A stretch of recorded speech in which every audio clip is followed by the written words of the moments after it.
নমস্কার, কলকাতা টিভিতে আপনাদের স্বাগত জানাই। আরো 12 নিয়ে আপনাদের সঙ্গে রয়েছে আমি জহিতা। ফের চিন্ময় কৃষ্ণ দাসের আইনজীবীদের বাধা, হিন্দু সন্ন্যাসীর জামিনের আবেদন করতে গিয়ে বাধার মুখে প্রবীণ আইনজীবী। বুধবার চট্টগ্রামের আদালতে জামিনের আবেদন করতে যান আইনজীবী রবীন্দ্র ঘোষ।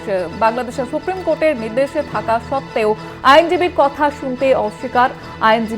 শুনতে অস্বীকার করেন চট্টগ্রাম আদালত এবং চট্টগ্রাম মেট্রোপলিটন সেশনস জজ মোহাম্মদ সাইফুল ইসলামের মন্তব্য, রবীন্দ্র ঘোষের সঠিক পাওয়ার অফ অ্যাটর্নি নেই, এই কারণে দেখিয়েই তিনি আইনজীবীর বক্তব্য শুনতে রাজি হননি।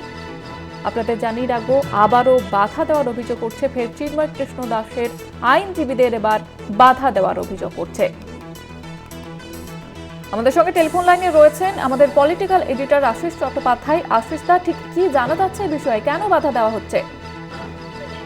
দেখো, এই যে বাধা দেওয়া হচ্ছে এটা প্রথম হলো না, এর আগেও একাধিকবার শুধু বাধা নয়, রীতিমতো প্রহার করা হয়েছে, মারধর করা হয়েছে, আহত করা হয়েছে, গ্রেপ্তারও করা হয়েছে এমন আইনজীবীদের, যে আইনজীবীরা চিন্ময় কৃষ্ণ দাসের জন্য আদালতে মামলা লড়তে গিয়েছিলেন।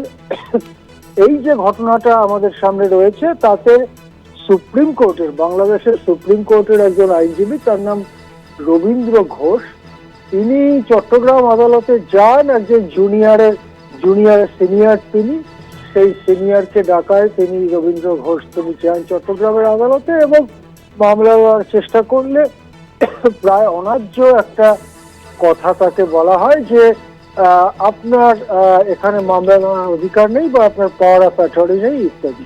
যদিও তার মামলা লড়ার অধিকার স্পষ্টভাবেই আছে, সুপ্রিম কোর্টের সে বিষয়ে নির্দেশও আছে এবং তিনি চট্টগ্রাম আদালতে কর্মরত একজন জুনিয়র আইনজীবী সিনিয়র, কিন্তু তার কথাকে গুরুত্ব না দিয়ে তার আদালতের সওয়ালের সব প্রচেষ্টাকেই বাধা দিয়ে দেওয়া হয়। এরপরে তিনি আর কি করবেন, তিনি বেরিয়ে আসবার চেষ্টা করেন। সেই সময় বিএনপি সমর্থক আইনজীবী এবং অন্যান্য কিছু আইনজীবী তারা খুবই চিৎকার চেঁচামেচি করতে থাকে, রবীন্দ্রবাবুকে অপমানও করা হয়।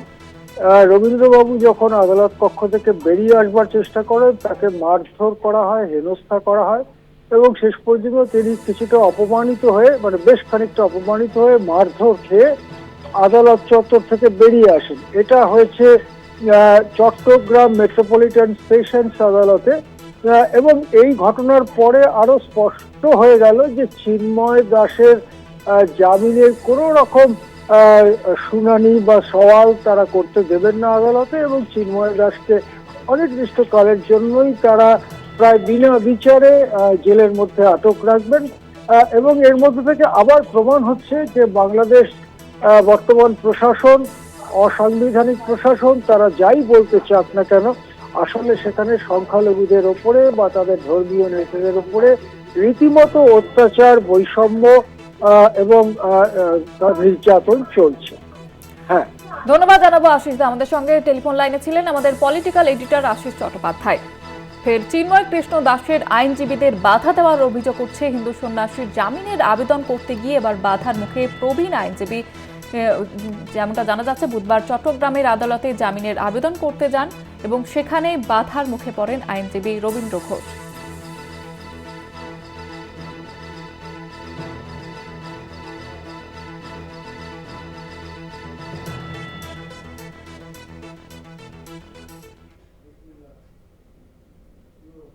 আরজিকর মামলা থেকে সরে দাঁড়ালে নির্যাতিতার আইনজীবী, অযাচিত হস্তক্ষেপ এমনটাই উল্লেখ করেছেন বিবৃতিতে। কিছু নির্দিষ্ট কারণ এবং পরিস্থিতির জন্য বাধ্য হয়ে এই সিদ্ধান্ত নিয়েছেন হাইকোর্ট, শিয়ালদা কোর্ট। সুপ্রিম কোর্টে আরজিকর মামলায় লড়ছিলেন বৃন্দা গ্রোভারের সরে দাঁড়ানো নিয়ে তিনি বিবৃতিতে উল্লেখ করেছেন, এখনো পর্যন্ত 43 জনের সাক্ষ্য গ্রহণ করা হয়েছে। 2 থেকে 3 দিনের মধ্যে বাকিদের সাক্ষ্য গ্রহণ করা হবে। অভিযুক্তের জামিনের ধারাবাহিকভাবে বিরোধিতা করা হয়েছে। আইনজীবী হিসেবে বৃন্দা তার পেশাগত দায়িত্ব পালন করেছেন। বৃন্দা গ্রোভার আইন, প্রমাণ, পেশাদারিত্ব অনুসরণ করে পরিষেবা দেন। দায়িত্ব ছাড়ার বিষয়ে নিম্ন আদালতকে অবহিত করা হয়েছে।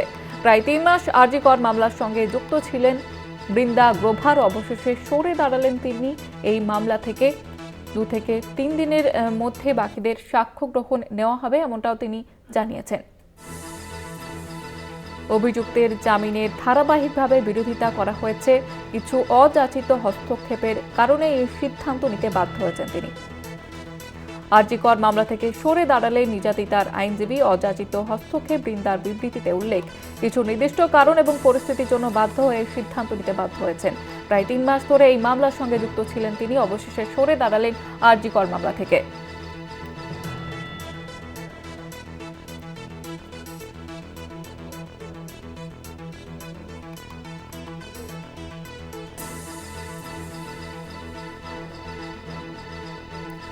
আর এ নিয়ে রাজনৈতিক মহলের কি প্রতিক্রিয়া আপনাদের শোনাবো।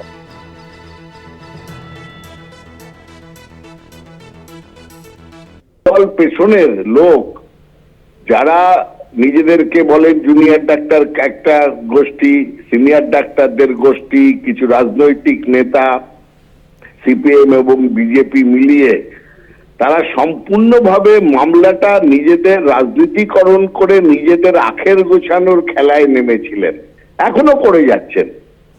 তারই ফলাফল কি এইরকম আইনজীবী সরে যাওয়া? এটাই আমাদের জানার দরকার। উনি বলেছেন যে কিছু অযাচিত হস্তক্ষেপ হচ্ছে মামলাতে, তারা কে করছেন, কারা করছেন, এটা তো জানা দরকার। কারণ রাজ্যের মধ্যে এটা তৃণমূল কংগ্রেস বলুন, রাজ্যের মুখ্যমন্ত্রী বলুন, সরকার বলুন, তারা সর্বতোভাবে দোষীর সর্বোচ্চ শাস্তির জন্য তারা দাবি করেছিলেন।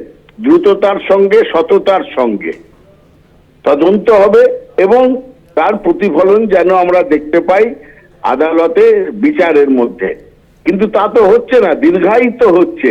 অন্যদিকে আরেকটি খুন ও ধর্ষণের মামলায় 60 দিনের মধ্যে রাজ্য শুধু তদন্ত শেষ করেনি, তদন্ত শেষ করে বিচার প্রক্রিয়া শেষ করে 62 দিনের মাথায় সাজা ঘোষণা হয়ে গেছে, ফাঁসির সাজা। এই দুটোর তুলনাতেই বোঝা যাচ্ছে যে ডাল মে কুছ কালা হ্যায়, ভেতরে অন্য রহস্য আছে। এবং নির্যাতিতার পরিবারের আইনজীবী যখন মামলা ছেড়ে দিচ্ছেন তখন ভেতরে অন্য একটা রহস্য, অন্য একটা ষড়যন্ত্রের ইঙ্গিত পাওয়া যাচ্ছে। অযাচিত কারণ, অযাচিত হস্তক্ষেপ, বাধ্য হয়ে মানে বাধ্য করেছে কেউ, এগুলো তো মানুষ যদি জানতে পারতো ভালো হতো। মানুষের কাছে এটা পৌঁছলে সেটা অনেকটা মানুষ বুঝতে পারতেন যে কারা হস্তক্ষেপ করছেন, কারা অযাচিত ভাবে নাক গলাচ্ছেন, কারা তাকে বাধ্য করছেন, এগুলো জানতে পারতাম। আমরাও এটাও দেখেছি উনিও অনেক কিছু প্রশ্ন করতে পারতেন সুপ্রিম কোর্টে, যেগুলো উনি করেননি, যেটা আমাদের অযাচিত ভাবে একটু হতাশ করেছে। এই যে ধরুন আমরা এখানে সবাই বলছি যে সিবিআই কি করছে, সেটা কিন্তু ওখানে উনি প্রশ্ন করেননি। আমরা যেমন দেখলাম যে এখানে সঞ্জয় রায় গাড়িতে চেঁচাচ্ছে, কেন সেই চিৎকারকে, সেই ভিডিও ফুটেজ বা অন্যান্য যা আছে সেটা কেন সুপ্রিম কোর্টের নজরে আনা হচ্ছে না? আমরাও সেরকম কিছু দেখেছি। যাক, আমার মনে হয় আরো ভালো উকিল আসবে, বাংলার ফিলিংস যার মাথায় থাকবে এমন কাউকে আনা উচিত। অত্যন্ত দুর্ভাগ্যজনক এবং এটা তো রহস্যজনক বিষয়। এত বড় একজন মানে লয়ার, তিনি এই একটা সংবেদনশীল কেস থেকে সরে যাচ্ছেন, তাহলে কি কারো চাপ, কোনো অযাচিত হস্তক্ষেপ? মানে উনি যেটা বলতে চাইছেন, এই প্রথম থেকেই এই মানে ঘটনাটা কেউ না কেউ ধামাচাপা দিতে চাইছে। কারা ধামাচাপা দিতে চাইছে, কেন দিতে চাইছেন, কি বিষয়, এটা তো মানে রহস্যজনক। আমার মনে হয় আরো বেশি করে তদন্ত করা উচিত এবং এই আইনজীবী সরে যাওয়াটা অত্যন্ত দুর্ভাগ্যজনক। এবং উনি যে এটা বলেছেন সেটা তো অত্যন্ত গুরুতর বিষয় এবং এই অভিযোগ খতিয়ে দেখা উচিত তদন্তকারী সংস্থা, কারা আটকাচ্ছে পেছনে। আজ ধর্মস্থান আইন 1991 নিয়ে সুপ্রিম কোর্টে মামলা। প্রধান বিচারপতি সঞ্জীব খান্নার বেঞ্চে মামলার শুনানি রয়েছে। এ বিষয়ে বিস্তারিতভাবে জানবো। আমাদের সঙ্গে টেলিফোন লাইনে রয়েছেন আমাদের পলিটিক্যাল এডিটর আশিস চট্টোপাধ্যায়। আশিসদা, কি জানা যাচ্ছে? হ্যালো। হ্যাঁ আশিসদা, শোনা যাচ্ছে? হ্যাঁ হ্যাঁ হ্যাঁ, দেখো, খুবই গুরুতর ঘটনা, মানে বিচার আজকে, মামলা আজকে সুপ্রিম কোর্টে রয়েছে। ব্যাপারটার প্রেক্ষাপট একটু ব্যাখ্যা করা দরকার, যে যখন রাম জন্মভূমি বাবরি মসজিদ বিতর্ক খুবই তুঙ্গে এবং কর সেবক, বিজেপি বা হিন্দুত্ব পরিবারের সংগঠিত কর সেবকরা কয়েকবার হামলা চালিয়েছে বাবরি মসজিদ অঞ্চলে এবং অযোধ্যা ফয়জাবাদে খুবই উত্তেজনা। সেই রকম সময়ে দিল্লিতে ক্ষমতায় ছিল কংগ্রেস সরকার। সেই সময় একটি বিল পাশ হয়েছিল 1991 সালে, প্লেসেস অফ ওরশিপ অ্যাক্ট 1991। তাতে বলা হয়েছিল যে বাবরি মসজিদ এবং রাম মন্দিরের মামলাটি যেহেতু দীর্ঘদিন ধরে সুপ্রিম কোর্ট এবং অন্যান্য কোর্টে বিচারাধীন, তাই সেইটি বাদ দিয়ে অন্য কোনো মন্দির, মসজিদ, গির্জা, গুরুদ্বার ইত্যাদি ধর্মস্থানের চরিত্র বদল করা যাবে না। 1947 সালের 15ই আগস্ট স্বাধীনতার লগ্নে যেটি যেমন ছিল সেই রকমই রেখে দিতে হবে, চিরকালের জন্য রেখে দিতে হবে। এটার কখনোই চরিত্র বদল করা যাবে না। এখন রাম মন্দির হয়ে যাওয়ার পরে যখন হিন্দুত্ববাদীরা তাদের এই ধর্মীয় এজেন্ডায় শর্ট পড়ে আর কি, কম হয়ে যায়, তখন তারা আবার নতুন করে ইস্যু খুঁজতে শুরু করে এবং সামনে আসে জ্ঞানবাপী মসজিদ। জ্ঞানবাপী মসজিদে তারা দাবি করে হিন্দু মন্দির ছিল কয়েকশো বছর আগে এবং সেখানে তারা হিন্দু মতে পুজো উপাসনার দাবি জানায়। নিম্ন আদালত, পরে হাইকোর্ট সেখানে সমীক্ষা চালাবার অনুমতি দেয়, হাইকোর্টে অনুমতি দেয়, নিম্ন আদালত আগে দিয়েছিল। সেই মামলা সুপ্রিম কোর্টে আসে, প্রধান বিচারপতি DY চন্দ্রচূড় সহ যে বেঞ্চ ছিল সেই বেঞ্চের কাছে আসে। DY চন্দ্রচূড়ের নেতৃত্বাধীন সুপ্রিম কোর্টের বেঞ্চ হাইকোর্টের নির্দেশের উপরে স্থগিতাদেশ দেয় না, শুধু বলে সমীক্ষামূলকভাবে করতে হবে যাতে জ্ঞানব্যাপী মসজিদের কোনো ক্ষতি না হয়, কিন্তু সমীক্ষার নির্দেশ বহাল রাখে। এবং এর পরে যেটাকে বলা হয় ফ্লাড গেট খুলে যায়, একটার পর একটা এই ধরনের দাবি আসতে থাকে সম্ভলের ব্যাপারে, দাবি আসতে থাকে জৌনপুরের ব্যাপারে, দাবি আসতে থাকে রাজস্থানের দরগার ব্যাপারে। সারা দেশ জুড়ে এই ধরনের মূলত মুসলিম, এখন যেটা হচ্ছে মুসলিম ধর্মস্থানগুলোর ব্যাপারে দাবি আসতে থাকে যে সেখানে আগে মন্দির ছিল বা হিন্দু মতে পুজো হতো, সুতরাং সেগুলো আবার সমীক্ষা করা হোক, খুঁজে দেখা হোক, গর্ত খোঁড়া হোক, মাটির তলায় কি আছে দেখা হোক ইত্যাদি দাবি উঠতে থাকে। এবং সাধারণভাবে এখনো পর্যন্ত আদালত, নিম্ন আদালত বা হাইকোর্ট লেভেল পর্যন্ত সেসব সমীক্ষার কাজে কোনো বাধা সৃষ্টি করা হয়নি। 1991 সালের এই আইনকে সামনে রেখে মুসলিম পক্ষ বারবার বলেছে যে এ ধরনের কাজ করা যায় না, কিন্তু নিম্ন আদালত বা এমনকি হাইকোর্ট পর্যন্ত 1991 সালের আইনের ভিত্তিতে সমীক্ষা বা অন্যান্য বিষয় স্থগিত রাখা, বন্ধ করে দেওয়ার কোনো উদ্যোগ নেয়নি। এবং তারা অনেকেই বলছে যে DY চন্দ্রচূড়ের নেতৃত্বাধীন সুপ্রিম কোর্টের বেঞ্চ ইতিমধ্যেই জ্ঞানব্যাপীর ক্ষেত্রে যে রায় দিয়েছেন সেই রায়কে অনুসরণ করেই আমরা এই ধরনের রায় দিচ্ছি যে সম্ভল বা অন্য জায়গাতেও মসজিদ ইত্যাদিতে সমীক্ষা করা হবে। এই নিয়ে দেশে সাম্প্রদায়িক পরিস্থিতি ক্রমাগত খারাপ হচ্ছে। আমরা জানি সম্ভলে সমীক্ষা করতে যখন যাচ্ছিলেন সেখানে সংঘর্ষ হয় এবং 3-4 জন ব্যক্তি নিহত হয়েছেন, এরকম খবর আমাদের আছে। তবে হয়তো আরো বেশি হতে পারে। রাহুল গান্ধীকেও সেখানে যেতে দেওয়া হয়নি ঘটনার 11 দিন পরেও। এই পরিস্থিতিতে হিন্দুত্ববাদী শক্তি, মূলত অশ্বিনী উপাধ্যায়, সুব্রমণিয়াম স্বামীর মতো বিজেপি সাংসদরা, কিছু হিন্দু পুরোহিত সংগঠন, তারা সুপ্রিম কোর্টের কাছে এসে দরখাস্ত করে বলে যে 91 সালের আইন বাধা হয়ে দাঁড়াচ্ছে মসজিদ ইত্যাদি হিন্দুদের ফিরিয়ে নেওয়ার ব্যাপারে। হিন্দুরা বিশ্বাস করে এই মসজিদগুলো আগে মন্দির ছিল বা হিন্দু ধর্মস্থান ছিল, সেখানে মসজিদ বানানো হয়েছিল, আমরা এগুলো ফিরিয়ে নিতে চাই, কিন্তু 1991 সালের আইন বাধা হয়ে দাঁড়াচ্ছে। এরকম বেশ কিছু দরখাস্ত পাবলিক ইন্টারেস্ট লিটিগেশন মূলত জমা পড়ে সুপ্রিম কোর্টের কাছে। সুপ্রিম কোর্ট সেই পাবলিক ইন্টারেস্ট লিটিগেশন গুলো এবং অন্যান্য আবেদন একত্র করে একটি বেঞ্চ গঠন করেছে, যার নেতৃত্বে রয়েছেন বর্তমান প্রধান বিচারপতি সঞ্জীব খান্না, এছাড়া আরো 2জন বিচারপতি সুপ্রিম কোর্টের তাদের নিয়ে 3 জনের বেঞ্চ, এই বেঞ্চে আজকে বিকেল বেলা শুনানি হওয়ার কথা, 3টে সাড়ে 3টের সময় শুনানি হওয়ার কথা। একদিনেই শুনানি শেষ হবে বা রায় ঘোষণা হবে তা নয়, কিন্তু ভারতের ধর্মনিরপেক্ষ চরিত্রের জন্য এই মামলা অত্যন্ত গুরুত্বপূর্ণ। যদি এই মামলায় সুপ্রিম কোর্ট 1991 সালের ধর্মস্থান আইনকে রক্ষা করার মতো দৃঢ় অবস্থান না নেয়, তাহলে ভারতের সংখ্যালঘুদের ধর্মস্থান এবং সংখ্যালঘুদের সম্পত্তি ইত্যাদির উপর আক্রমণ বাড়বে এবং ভারতের ধর্মনিরপেক্ষতার কাঠামোর ওপরে একটার পর একটা আঘাত করবে। তাই গোটা দেশ তাকিয়ে আছে আজকে সুপ্রিম কোর্টে এই মামলার দিকে। হ্যাঁ, ধন্যবাদ জানাবো আশিস দা। আমাদের সঙ্গে টেলিফোন লাইনে ছিলেন আমাদের পলিটিক্যাল এডিটর আশিস চট্টোপাধ্যায়।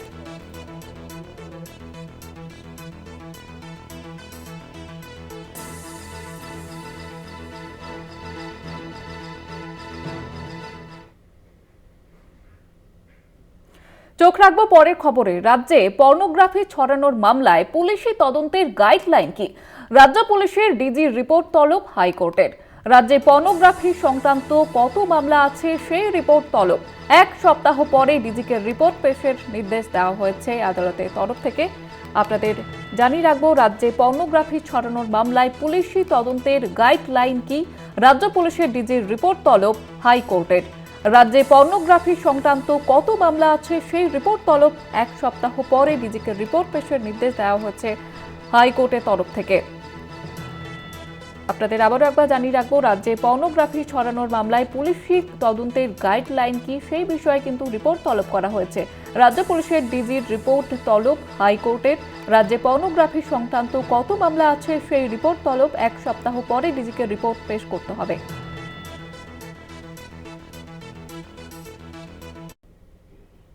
ফের বাঘের আতঙ্ক ঝাড়গ্রামে। ঝাড়গ্রাম লাগোয়া ঝাড়খণ্ডের জঙ্গলে বাঘের আতঙ্ক। পর্যটকদের জন্য নির্দেশিকা জারি, বিকেল 5টার মধ্যে ফিরে আসার নির্দেশ।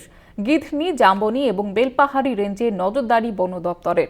আপনাদের জানিয়ে রাখবো, ঝাড়গ্রাম লাগোয়া ঝাড়খণ্ডের জঙ্গলে বাঘের আতঙ্ক এবং ইতিমধ্যেই পর্যটকদের জন্য বেশ কিছু নির্দেশিকা জারি করা হয়েছে বন দপ্তরের তরফ থেকে। বিকেল 5টার মধ্যে ফিরে আসার নির্দেশ দেওয়া হয়েছে এবং যে কারণে আতঙ্ক ছড়িয়েছে গোটা ঝাড়গ্রামে বাঘের আতঙ্ক। ফের বাঘের আতঙ্ক সেখানে ঝাড়গ্রাম লাগোয়া ঝাড়খণ্ডের জঙ্গলে বাঘের আতঙ্ক। আমাদের সঙ্গে টেলিফোন লাইনে রয়েছে প্রতিনিধি অরূপ। অরূপ, কি নির্দেশিকা জারি করা হয়েছে বন দপ্তরের তরফ থেকে? বন দপ্তরের পক্ষ থেকে ইতিমধ্যে পর্যটকদেরকে যে নির্দেশিকা জারি করা হয়েছে, বিকেল 5টার মধ্যে যারা জঙ্গল লাগোয়া এলাকায় ঘোরাফেরা করবেন, যেসব পর্যটকরা, তাদেরকে বিকেল 5টার মধ্যে সেই জঙ্গল লাগোয়া এলাকাগুলি ছাড়তে হবে এবং যে যার বাসস্থানের মধ্যে থাকতে হবে। এছাড়াও বিভিন্ন কাজ ছাড়া বা বিভিন্ন জঙ্গলে যারা জীবিকা নির্বাহ উপর এনে তাদেরকেও বারণ করা হয়েছে ইতিমধ্যে জঙ্গলে যেতে। কারণ যেটা আমরা জানতে পারছি, ঝাড়খণ্ডের জঙ্গলে ইতিমধ্যে একটি বাঘিনীকে দেখতে পাওয়া গেছে, আর সেই বাঘিনীর আতঙ্ক তৈরি হয়েছে ঝাড়গ্রাম জেলায়। বিশেষ করে ঝাড়গ্রামের যে জাম্বনি ব্লক এবং বেলপাহাড়ি, এই দুটি ব্লকের যে জঙ্গল লাগোয়া এলাকাগুলি রয়েছে, সেই এলাকাগুলিতে ইতিমধ্যে প্রশাসনের পক্ষ থেকে এবং বন দপ্তরের পক্ষ থেকে যে নজরদারি চালানো হচ্ছে, যদি সেই জায়গায় বাঘ দেখতে পাওয়া যায়, সেই জায়গায় আবার মানুষজনকে সতর্ক করা হবে। ইতিমধ্যে তোমাকে একটা বিষয় জানিয়ে রাখি 2018 সালে এই ঝাড়গ্রামের লালগড়ে কিন্তু রয়্যাল বেঙ্গল টাইগারের দেখা গেছিল। সেই টাইগারের আতঙ্ক আবার ফিরেছে জঙ্গল মহলে। ইতিমধ্যে পর্যটকদেরকে সচেতন করা হয়েছে। সেই সঙ্গে ঝাড়গ্রামের যে বন দপ্তরের বন আধিকারিক ডিএফও, তিনি পুরো বিষয়টি এখন নজরদারির মধ্যে রেখেছেন। চৈতালি, ধন্যবাদ জানাবো তোমাকে অরূপ। আমাদের সঙ্গে টেলিফোন লাইনে ছিলেন প্রতিনিধি অরূপ ঘোষ। ফের বাঘের আতঙ্ক ঝাড়গ্রামে। ঝাড়গ্রাম লাগোয়া ঝাড়খণ্ডের জঙ্গলে বাঘের আতঙ্ক। পর্যটকদের জন্য নির্দেশিকা জারি করা হয়েছে ইতিমধ্যেই। বিকেল 5টার মধ্যে ফিরে আসার নির্দেশ। গিধনি, জাম্বনি এবং বেলপাহাড়ি রেঞ্জে নজরদারি চলছে বন দপ্তরের।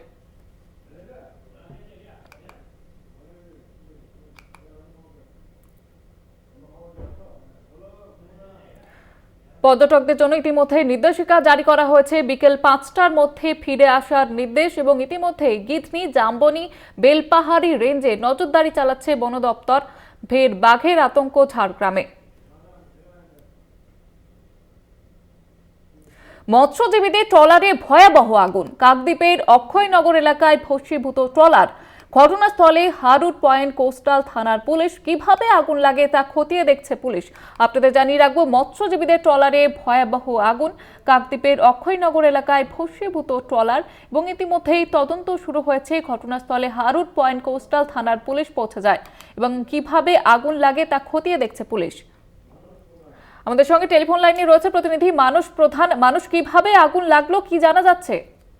দেখো জয়িতা, তোমাকে প্রথমে বলে রাখি, কাকদ্বীপ বিধানসভার কাকদ্বীপ হারুট পয়েন্ট কোস্টাল থানার অন্তর্গত অক্ষয়নগরে কালনাগিনী যে নদীর পাড়ে একটি পরিত্যক্ত ট্রলার যে দাঁড়িয়ে ছিল, সেই পরিত্যক্ত ট্রলারে হঠাৎই আগুন দেখতে পায় স্থানীয় বাসিন্দারা। তারপরে স্থানীয় বাসিন্দা তড়িঘড়ি করে যে জল দিয়ে আগুন নিবারণ কাজ করে, কিন্তু ঘটনাস্থলে এতটাই যে আগুন যে উত্তেজনা ছিল, তো সেই জন্য কিন্তু হারুট পয়েন্ট কোস্টাল থানা পুলিশ আসে। এর পাশাপাশি দমকলের একটি ইঞ্জিন এসে পৌঁছায়। তবে আগুন এই মুহূর্তে কিন্তু নিয়ন্ত্রণ করার গেছে। তবে যেটা হচ্ছে স্থানীয় বাসিন্দাদের অভিযোগ বা যেটা প্রাথমিক অনুমান করছে, যে এই যে পরিত্যক্ত ট্রলার দীর্ঘদিন ধরে কিন্তু এই ট্রলারটা কিন্তু পড়েছিল, সেই কারণে কিন্তু এইখানে যে গাঁজা বা মদের আসর নেশা করার জন্য কিন্তু এই ট্রলারে উঠতো যে এই এলাকার ছেলেরা, সেই কারণে কিন্তু হতে পারে এই আগুন লাগতে পারে বলে এমনই অনুমান করছে যে স্থানীয় বাসিন্দা। তারপরে বলে রাখি যে এই দমকলের আধিকারিকরা কিন্তু এখনো কিন্তু আগুন নিয়ন্ত্রণ করেন। প্রায় কোটি টাকা উপরে এই ক্ষয়ক্ষতি হয়েছে বলে এমনই অনুমান করছে দমকলের আধিকারিকরা। ধন্যবাদ জানাবো তোমাকে মানুষ। আমাদের সঙ্গে টেলিফোন লাইনে ছিলেন প্রতিনিধি মানুষ প্রধান।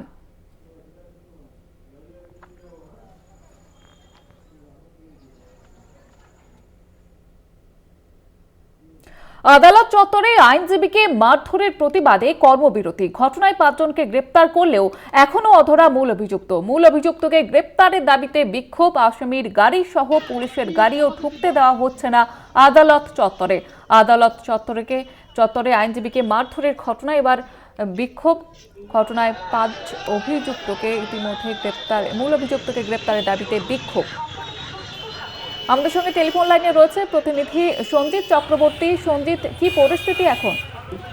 দেখো, বৈশাখ মহকুমা আদালত চত্বরে ইতিমধ্যে 400 আইনজীবী তারা কর্মবিরতির অর্থাৎ পেন ডাউনের ডাক দিয়েছে, যার ফলে পরিষেবা পুরো বন্ধ। এমনকি যে আদালতের মূল গেটে সেখানে কিন্তু তারা প্রতিবাদ বিক্ষোভে নেমেছেন এবং বরিশাল মহকুমার বিভিন্ন থানা অর্থাৎ সীমান্ত থেকে সুন্দরবনের যে একাধিক থানা রয়েছে, সন্দেশখালী, হিঙ্গলগঞ্জ, বাদুড়িয়া, স্বরূপনগর সহ যে একাধিক থানার যেসব গাড়ি আসছে, পুলিশের পিজন ভ্যান, আসামির গাড়ি সব গাড়ি কিন্তু তারা আটকে রয়েছে এবং পরিষেবা থেকে তারা কোনো মতেই বঞ্চিত হচ্ছেন।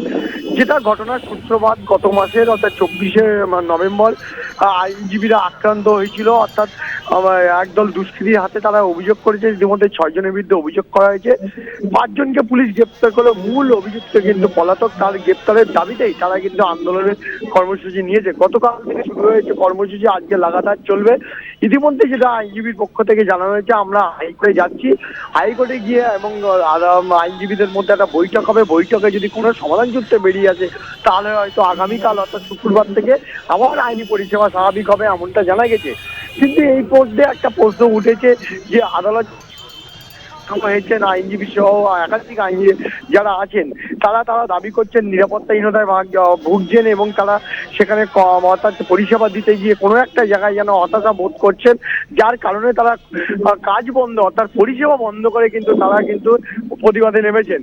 কিন্তু পড়তো যে পাশাপাশি যারা বিভিন্ন থানাতে এলাকা থেকে আসছে, যারা আসামি এবং পক্ষের বিবাদী পক্ষের এবং বাদী পক্ষের যারা আছেন পরিবারের সদস্যরা, তারা কিন্তু আইনি পরিষেবা থেকে বঞ্চিত হচ্ছেন। সকাল থেকে সেই ছবিটা দেখা গেল বরিশাল মহকুমা আদালত চত্বরে। কিন্তু এর মধ্যে যেটা সূত্রের খবর, আইনের পক্ষ থেকে হাইকোর্টের যে তারা বৈঠকে বসবেন, বৈঠকে বসার পরে যদি কোনো সমাধান নজর রয়েছে সকলে। ধন্যবাদ জানাবো তোমাকে সঞ্জিত।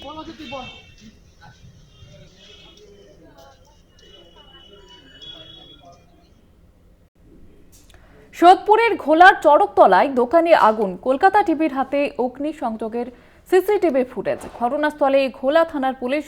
অগ্নিসংযোগের ঘটনা দুষ্কৃতীদের খোঁজে চলছে তল্লাশি। আপনারা দেখতে পাচ্ছেন সেই সিসিটিভি ফুটেজ, কলকাতা টিভির হাতে সেই ছবি আপনারা দেখতে পাচ্ছেন এই মুহূর্তে। আমাদের সঙ্গে টেলিফোন লাইনে রয়েছে প্রতিনিধি জয়ন্ত মজুমদার। জয়ন্ত, কি জানা যাচ্ছে ঠিক এ বিষয়ে? দেখো, যেমনটা জানতে পারা যাচ্ছে যে রাতের অন্ধকারে কিন্তু একদল দুষ্কৃতীরা আসে এবং তারপর কিন্তু তারা কিন্তু পেট্রোল দিয়ে আগুন ধরিয়ে দেয় দোকানে এবং তারপর সেখান থেকে ওরা চম্পট দেয় এবং ঘটনাকে কেন্দ্র করে ব্যাপক উত্তেজনা ছড়িয়ে পড়ে এবং এই ঘটনার খবর পাওয়া মাত্রই কিন্তু সেখানে কিন্তু গোলা থানার পুলিশ চলে আসে এবং এই যে যারা আগুন লাগালো এবং এরা কোথা থেকে মূলত এসেছিল এবং কেন কি উদ্দেশ্যে মূলত আগুন লাগলো, ব্যক্তিগত কোনো শত্রু ছিল কিনা, এই বিষয়ে কিন্তু ইতিমধ্যে তদন্ত প্রক্রিয়া শুরু করেছে ঘোড়া থানার পুলিশ। এবং বিভিন্ন জায়গায় যে সমস্ত দুষ্কৃতীদের সিসিটিভি ফুটেজে দেখা গেছে, যে সিসিটিভি ফুটেজ আমাদের হাতেও এসেছে, সেই সিসিটিভি ফুটেজ দেখে কিন্তু ঘোড়া থানার পুলিশ কিন্তু তৎপরতার সঙ্গে বিভিন্ন জায়গায় কিন্তু তাদের তল্লাশি অভিযান চালাচ্ছে। এই দুষ্কৃতীরা মূলত কারা এবং তাদের উদ্দেশ্য কি রয়েছে এই বিষয়ে। ধন্যবাদ জানাবো জয়ন্ত। আমাদের সঙ্গে টেলিফোন লাইনে ছিলেন প্রতিনিধি জয়ন্ত মজুমদার।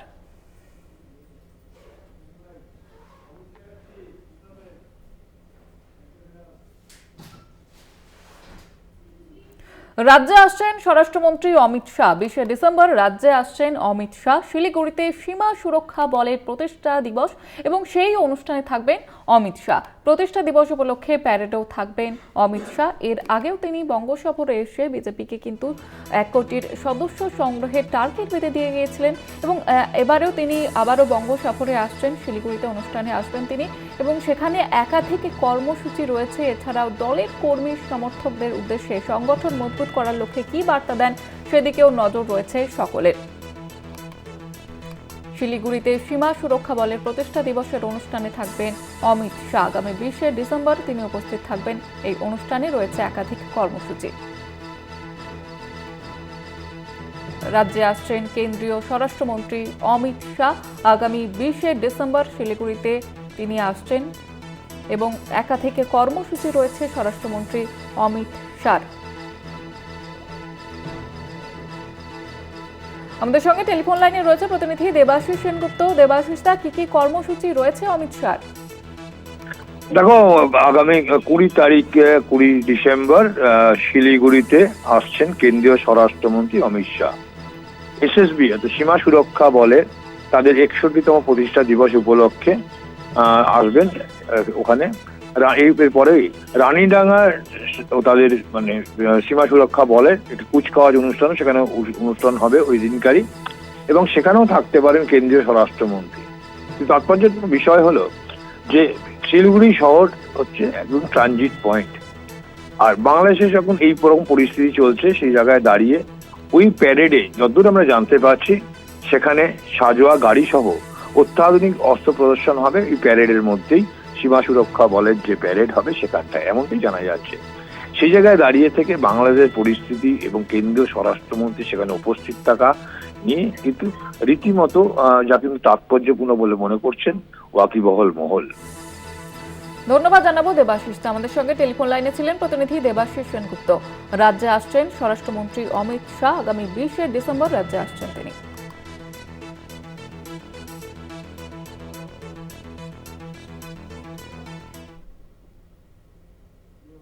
আগামী দিনে প্রধানমন্ত্রীর বিকল্প মুখ মমতা বন্দ্যোপাধ্যায়। দাবি তৃণমূলের লোকসভার দলনেতা সুদীপ বন্দ্যোপাধ্যায়ের। কংগ্রেস বিজেপি চায় না লোকসভা চলুক। পশ্চিমবঙ্গের অনেক সমস্যা তুলে ধরা যাচ্ছে না, এমনটাই তিনি মন্তব্য করেছেন।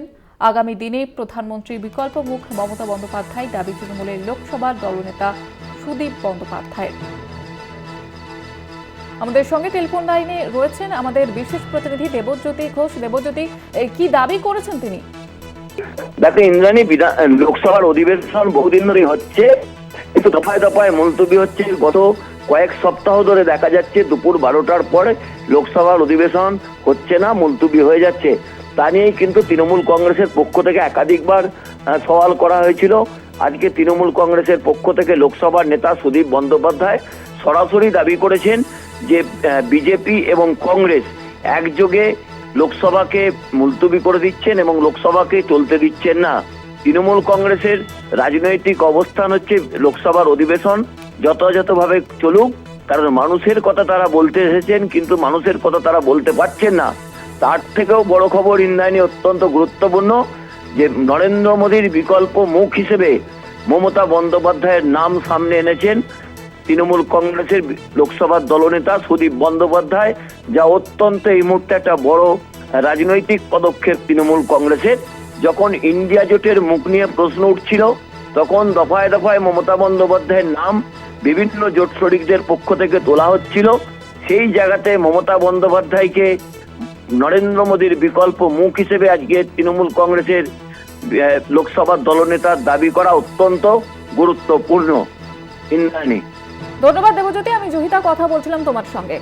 যেমনটা আপনাদের জানাচ্ছিলাম, আগামী দিনে প্রধানমন্ত্রীর বিকল্প মুখ মমতা বন্দ্যোপাধ্যায়, এমনটাই দাবি করেছেন তৃণমূলের লোকসভা দলনেতা সুদীপ বন্দ্যোপাধ্যায়। কংগ্রেস বিজেপি চায় না লোকসভা চলুক, পশ্চিমবঙ্গের অনেক সমস্যা তুলে ধরা যাচ্ছে না, এমনটাই মন্তব্য করেছেন তিনি। ঠিক কি মন্তব্য করেছেন আপনাদের শোনাবো। ये कांग्रेस भी नहीं चाहता, बीजेपी भी नहीं चाहता, हम लोग क्या करें? ममता बनर्जी हम लोगों को बता दिया हाउस चलना चाहिए, और बंगाल का बहुत समस्या है। दिल्ली सरकार बंगाल को रुपया नहीं देता, वो आवास योजना की रुपया नहीं देता, वो मनरेगा की रुपया नहीं देता। ममता बनर्जी को हर टाइम रुकने के लिए कोशिश करते, लेकिन उसमें कुछ फायदा नहीं होगा बीजेपी का।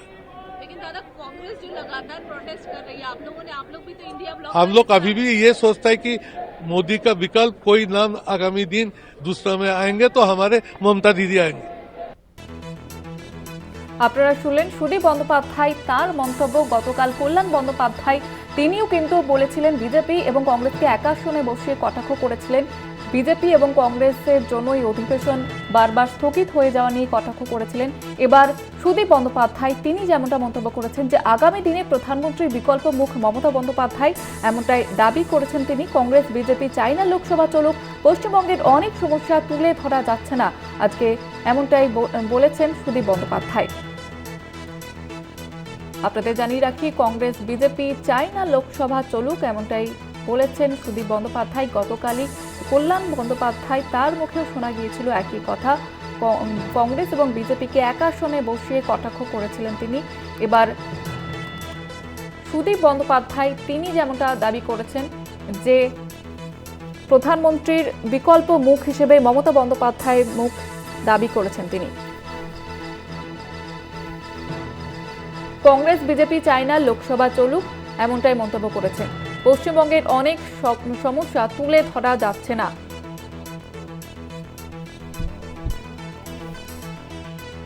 আগামী দিনে প্রধানমন্ত্রীর বিকল্প মুখ মমতা বন্দ্যোপাধ্যায়, এমনটাই দাবি করেছেন সুদীপ বন্দ্যোপাধ্যায়। আমাদের সঙ্গে টেলিফোন লাইনে এই মুহূর্তে রয়েছেন কংগ্রেস নেতা সৌম্য আইচ রায়। সৌম্যবাবু, এবার সুদীপ বন্দ্যোপাধ্যায় তিনি যেমনটা দাবি করেছেন প্রধানমন্ত্রীর বিকল্প মুখ মমতা বন্দ্যোপাধ্যায়, কি বলবেন, আপনার প্রতিক্রিয়া? এতে আমাদের প্রতিক্রিয়া দেওয়ার কি আছে? বেশ নির্বাচনের আগে, কিছুদিন আগে লোকসভা নির্বাচনে সুদীপ বাবু সম্বন্ধে ওনাদের মুখপাত্র কুণাল বাবু বলেছিলেন যে বিজেপির দুজন ক্যান্ডিডেট প্রধানমন্ত্রীর সব থেকে ঘনিষ্ঠ। তো এই প্রধানমন্ত্রী যে ভাষায় খুশি হয় সেই ভাষাগুলো তৃণমূল বলছে যাতে দুর্বল করা যায়। আসলে পার্লামেন্টে আদানি ইস্যুতে ভয় পাচ্ছে, আদানি ইস্যুতে রাহুল গান্ধীর আক্রমণ এবং কংগ্রেস যে বিজেপিকে ঘিরে ধরেছে সেটার সেফটি ভাল্ব রেস্কিউ অপারেশন টিমের ম্যানেজার হচ্ছেন এরা, আর রেস্কিউ অপারেশন টিমটার নাম হচ্ছে তৃণমূল। বিজেপিকে বেল আউট করা, রেস্কিউ করবে পার্লামেন্টে আদানির ইস্যুতে, ভয় পাচ্ছে আদানি ইস্যুতে, তাই আদানিকে বাঁচাতে নরেন্দ্র মোদীর দোসররা পথে নেমেছে। এই সুদীপ বাবু এইসব কথাবার্তা তাকে বলতে বাধ্য করেছে। কি করবে বলুন, বাধ্য, বিজেপির এজেন্ডা নিয়ে কাজ করছে মাঠে। ধন্যবাদ জানাবো আপনাকে। কংগ্রেস নেতা সৌম্য আইচ রায় আমাদের সঙ্গে ছিলেন। গতকাল কল্যাণ বন্দ্যোপাধ্যায় তিনি যেমনটা দাবি করেছিলেন কংগ্রেস এবং বিজেপিকে এক আসনে বসিয়ে কটাক্ষ করেছিলেন, বারবার অধিবেশন স্থগিত হওয়া নিয়ে কটাক্ষ করেছিলেন।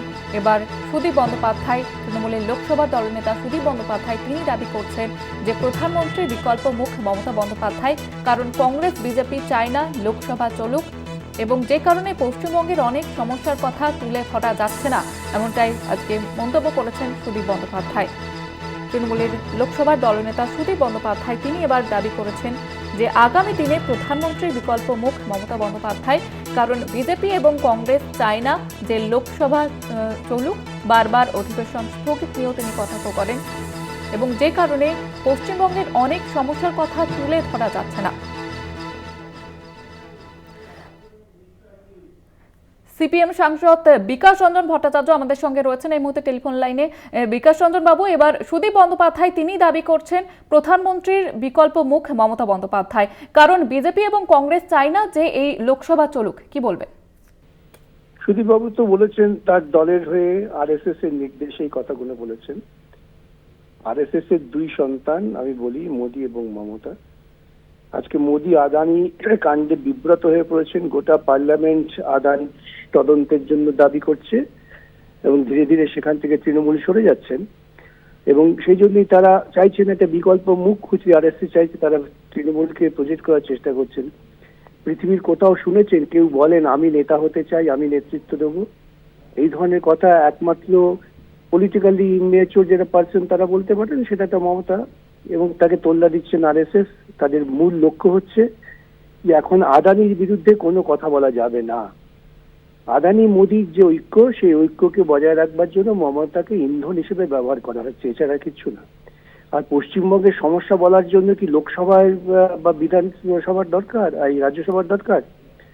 ওদের সমস্যার কথা ওরা তো মন্ত্রীদের কাছে চিঠি লিখে বলতে পারেন, সেই চিঠি প্রকাশ্যে দিয়ে দিতে পারেন মানুষের কাছে যে আমরা এই সমস্ত বিষয় তুলেছি, সরকার জবাব দিচ্ছে না।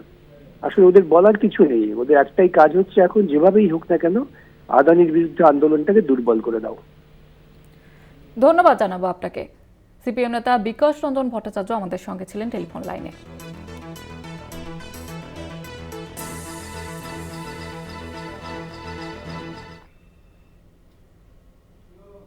আজই দীঘা থেকে কলকাতায় ফিরবেন মুখ্যমন্ত্রী। দুপুর 2টোর সময় কলকাতার উদ্দেশ্যে রওনা দেবেন। দীঘার হেলিপ্যাড ময়দানে প্রস্তুতি একেবারে তুঙ্গে। একাধিক আবাসনের ছাদে মোতায়েন বিশাল পুলিশ বাহিনী। নিরাপত্তার বিষয়ে আঁটো নিরাপত্তা গ্রহণ করা হয়েছে। দুপুর 2টোর সময় কলকাতার উদ্দেশ্যে রওনা দেবেন মুখ্যমন্ত্রী মমতা বন্দ্যোপাধ্যায়। দীঘা সফরে মুখ্যমন্ত্রী তিনি গতকালই দীঘাকে নিয়ে একাধিক প্রকল্পের কথা ঘোষণা করেন, পাশাপাশি জগন্নাথ মন্দির উদ্বোধনের কথা ঘোষণা করেন এবং আজকে কলকাতায় ফিরবেন মুখ্যমন্ত্রী। দুপুর 2টোর সময় ফেরার কথা রয়েছে এবং যে কারণে আঁটো নিরাপত্তা ব্যবস্থা প্রশাসনের তরফ থেকে সেই বিষয়ে নজর দেওয়া হয়েছে। বিশাল পুলিশ বাহিনী মোতায়েন রয়েছে আবাসনের ছাদে। হেলিপ্যাড ময়দানে প্রস্তুতি একেবারে তুঙ্গে। আমাদের সঙ্গে টেলিফোন লাইনে রয়েছে প্রতিনিধি সমীরণ সাউ। সমীরণ, নিরাপত্তার ব্যবস্থা কিভাবে দেখা হচ্ছে ঠিক? দেখা দিয়েছে এই মুহূর্তে দীঘা যে হেলিপ্যাড ময়দান, সেই হেলিপ্যাড ময়দান সুরক্ষা চাদরে মুড়ে ফেলা হয়েছে।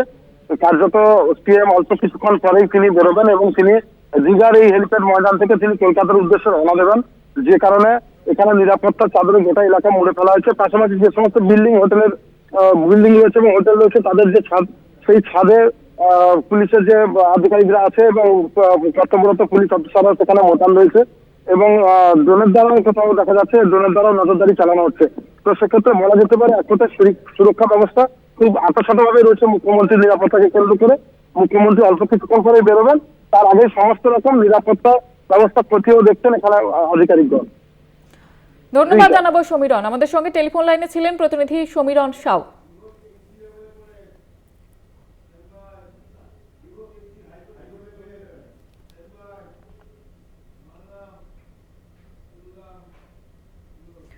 বিবাহ বিচ্ছেদের পর সন্তানের হেফাজত নিয়ে জনস্বার্থ মামলা। কলকাতা হাইকোর্টের রুল কমিটির রিপোর্টে বেশ কিছু বিষয়ে উল্লেখ রয়েছে। সন্তানদের যৌথ হেফাজতেরও কথা বলা হয়েছে।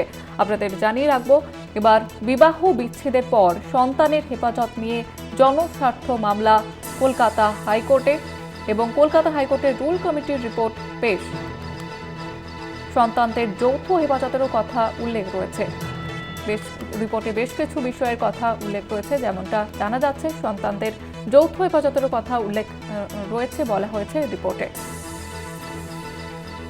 বিবাহ বিচ্ছেদের পর সন্তানদের হেফাজত নিয়ে এবার রিপোর্ট। বিবাহ বিচ্ছেদের পর সন্তানের হেফাজত নিয়ে জনস্বার্থ মামলা। বিস্তারিত জানবো, টেলিফোন লাইনে রয়েছে প্রতিনিধি পীযূষ কান্তি নাগ। পীযূষ কান্তি, কি জানা যাচ্ছে ঠিক? দেখো, বিবাহ বিচ্ছেদের পর বা বৈবাহিক সম্পর্কের কোনো অবনতি ঘটলে সেক্ষেত্রে সন্তানের হেফাজত কি হবে, সেই নিয়ে একটি জনস্বার্থ মামলা দায়ের হয়েছে কলকাতা হাইকোর্টে। মূলত চাইল্ড ফাউন্ডেশনের পক্ষ থেকে এই হেফাজত সংক্রান্ত একটি গাইডলাইন তৈরি করা হয় 7টি চ্যাপ্টারে। সেই চ্যাপ্টারগুলির বিষয়বস্তুকে সামনে রেখে প্রথম ভারতবর্ষের মুম্বাই হাইকোর্টে একটি মামলা দায়ের হয়েছিল। সেই মামলায় দাবি ছিল ওই গাইডলাইনকে মেনে নিম্ন আদালতগুলি সন্তানদের হেফাজত সংক্রান্ত বিষয় বিচার প্রক্রিয়া চালাক। মুম্বাই হাইকোর্টে সেই প্রথম এই মামলাটির যে মান্যতা পায়, অর্থাৎ চাইল্ড ফাউন্ডেশনের গাইডলাইনটি মান্যতা পায় এবং সেই মান্যতা পাওয়ার পরে মহারাষ্ট্রের নিম্ন আদালতগুলিকে সেই গাইডলাইন অনুযায়ী বিবাহ বিচ্ছেদের মামলায় বা সন্তান হেফাজত মামলায় ওই গাইডলাইন মেনে নিম্ন আদালতগুলি বিচার প্রক্রিয়া চালায়।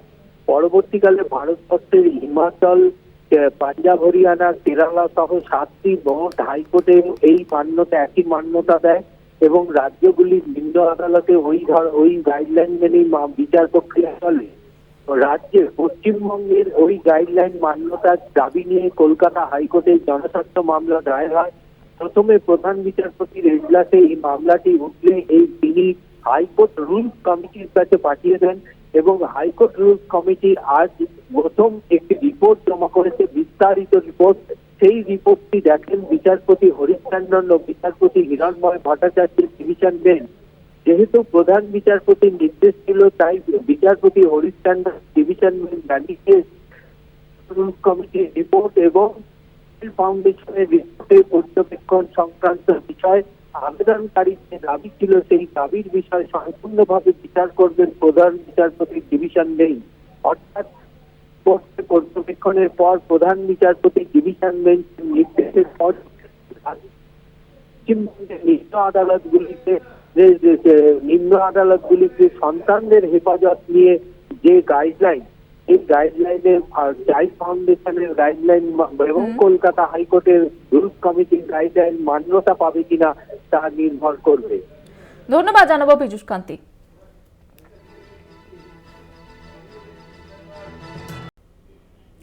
এই মুহূর্তে যে খবরের দিকে নজর রাখবো, স্বামীর সম্পত্তিতে স্ত্রী এবং সন্তানের অধিকার বেশি। রায় সুপ্রিম কোর্টের ঋণ আদায়কারীর চেয়ে স্ত্রী সন্তানের খরপোশ পাওয়ার অধিকার বেশি।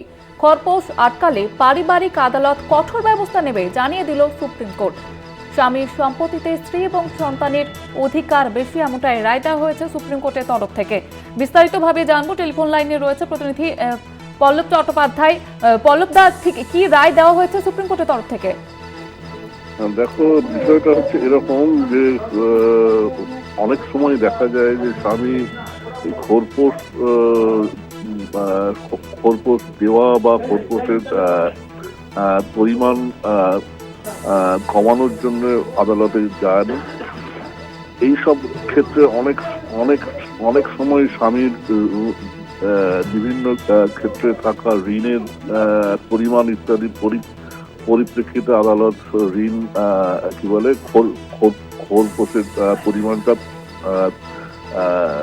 নতুন করে নির্ধারণ করে দেয়।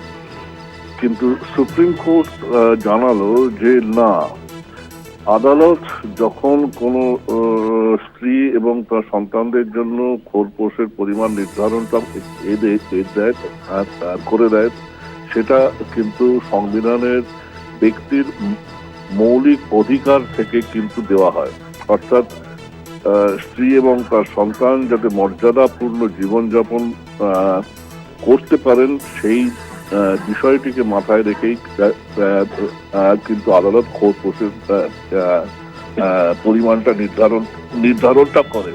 অন্যদিকে ঋণ সংক্রান্ত যেসব আইন আছে, সেই আইনগুলো কিন্তু সংবিধানকে ভিত্তিটা করে তৈরি। সেগুলো কিন্তু সরাসরি সংবিধান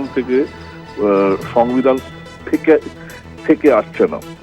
এই তফাৎটা উল্লেখ করেই কিন্তু আদালত জানিয়েছে যে কোনোভাবেই কিন্তু স্ত্রী এবং তার সন্তানদের খোরপোশের পরিমাণ কাটছাঁট করা যাবে না। যদি কেউ তাদের এই খোরপোশ আটকায়, সেক্ষেত্রে কিন্তু স্ত্রী বা তার সন্তানরা পারিবারিক আদালতে যদি অভিযোগ জানান, সেক্ষেত্রে কিন্তু ওই আদালতকে কঠোর পদক্ষেপ করতে হবে। এটাই সুপ্রিম কোর্টের নির্দেশ। জয়িতা, ধন্যবাদ জানাবো পল্লব দা। আমাদের সঙ্গে টেলিফোন লাইনে ছিলেন প্রতিনিধি পল্লব চট্টোপাধ্যায়।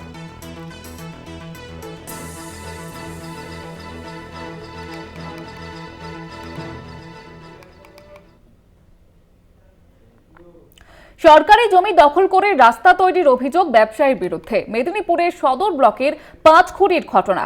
কংসাবতী ক্যানেল সংলগ্ন জমি দখলের অভিযোগ, অনুমতির তোয়াক্কা না করে দখলের অভিযোগ তৃণমূলের পঞ্চায়েতের। যেমনটা জানা যাচ্ছে, সরকারি জমি দখল করে রাস্তা তৈরির অভিযোগ ব্যবসায়ীর বিরুদ্ধে এবং এই ঘটনাকে কেন্দ্র করে চাঞ্চল্য ছড়িয়েছে গোটা এলাকায়। মেদিনীপুর সদর ব্লকের পাঁচখুড়ির এলাকার এই ঘটনা। যদিও অনুমতির তোয়াক্কা না করে দখলের অভিযোগ তৃণমূল পঞ্চায়েতের বিরুদ্ধে। আপনাদের আবারও একবার জানিয়ে রাখবো, অনুমতির তোয়াক্কা না করে দখলের অভিযোগ উঠছে পঞ্চায়েতের। কংসাবতী ক্যানেল সংলগ্ন জমি দখলের অভিযোগ উঠছে। সরকারি জমি দখল করে রাস্তা তৈরি করা হচ্ছে, এমনটাই অভিযোগ উঠছে ওই ব্যবসায়ীর বিরুদ্ধে। মেদিনীপুর সদর ব্লকের পাঁচখুড়ির ঘটনা।